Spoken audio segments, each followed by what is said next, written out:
All right, let's jump into a World War II story. Um, One that you might not know. It might even change how you think about the end of the war. Forget the big names like Normandy for a minute. We're talking Stolberg. It's a small German town, but Yeah.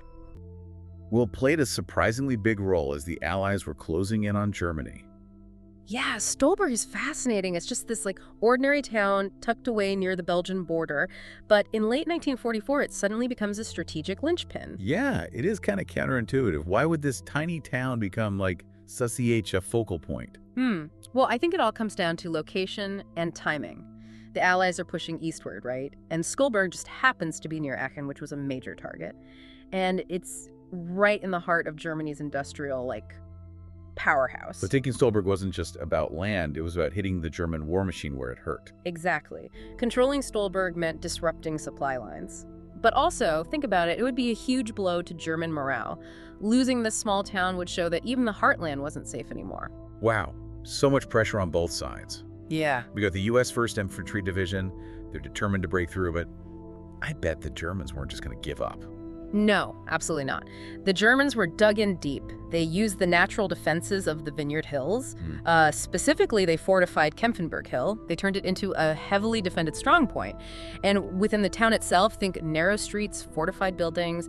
It was a maze of urban combat, like a nightmare for the attackers. I can just imagine those street battles. Intense. Yeah, this wasn't just about military objectives anymore. This was about survival. Yeah, you're right. For the Americans, every inch gained in Stolberg meant getting closer to ending the war. And for the Germans, holding on to Stolberg meant defending their homeland. It wasn't just another battle, it was like this clash of wills. So this small town becomes like a tiny version of the whole war. Right. Like all the hopes and fears just distilled down into this one place. Exactly. And this is where it gets really interesting. We have these amazing photos from the Life magazine archives. They bring this story to life. You know, I love how visuals can transport us back in time. What kind of images are we talking about? Well, these aren't your typical propaganda photos. We see U.S. soldiers pushing through the rubble. Their faces are grimy, exhausted, but you can see the determination in their eyes. You can almost feel what they went through. Right. These weren't just soldiers. They were people with stories, with families, lives that were changed forever because of this conflict. Yeah. Did these photos capture the German side too? Oh yeah, definitely. Life magazine also documented the German civilians, families running from their homes, caught in the crossfire, their faces filled with fear and uncertainty.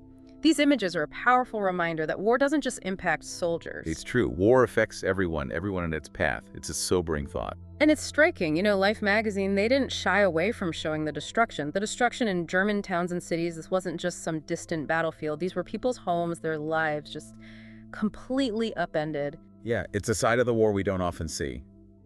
The human cost on the quote-unquote enemy side. Did these images have an impact back in the U.S.? Oh, absolutely. Back in 1944, TV was just starting out, so magazines like Life, they were really important in shaping how the public saw the war.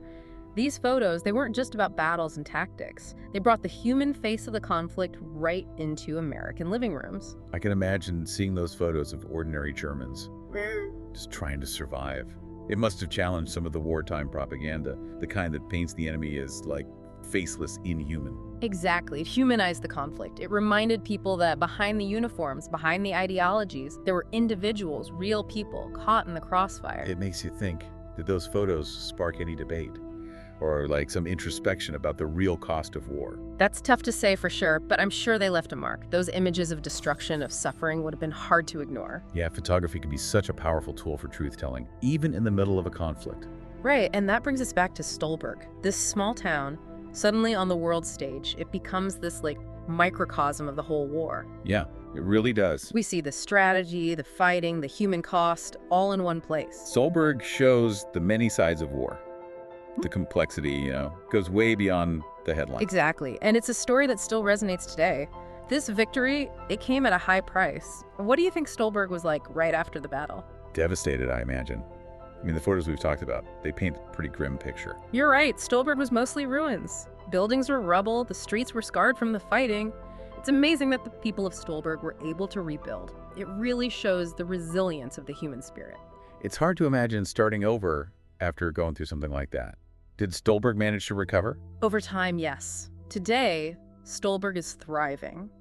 But the scars of war are still there. They have memorials, museums dedicated to the battle, reminders of the sacrifices, the lives lost. It's a reminder that even decades later, war still shapes the landscape and the memories of those who lived through it. You're right. I'm sure there are people in Stolberg today who still remember those days. The sights, the sounds of the battle, those memories passed down through generations, they become part of the town's story. It makes you wonder, what lessons can we learn from Stolberg?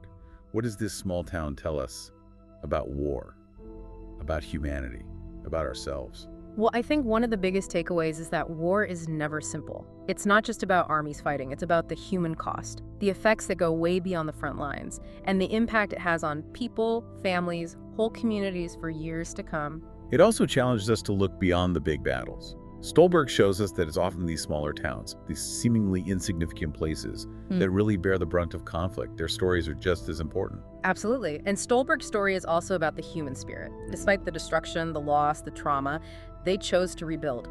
It's a reminder that even in the darkest times, there's still hope. It's inspiring. And those photos from Life magazine, they add another layer to this story.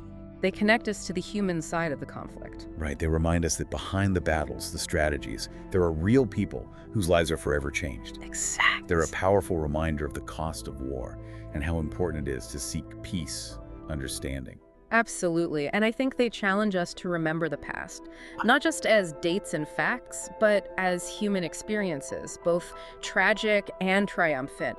It's like they're saying, this is what war looks like, this is what it feels like, don't forget it. Yeah, those photos become more than just historical artifacts. They're like calls to action. They urge us to learn from the past and work towards a more peaceful future.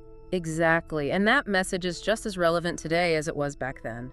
We live in a world where conflict and violence are still happening. It's easy to become numb to it all, the images, the stories we see on the news.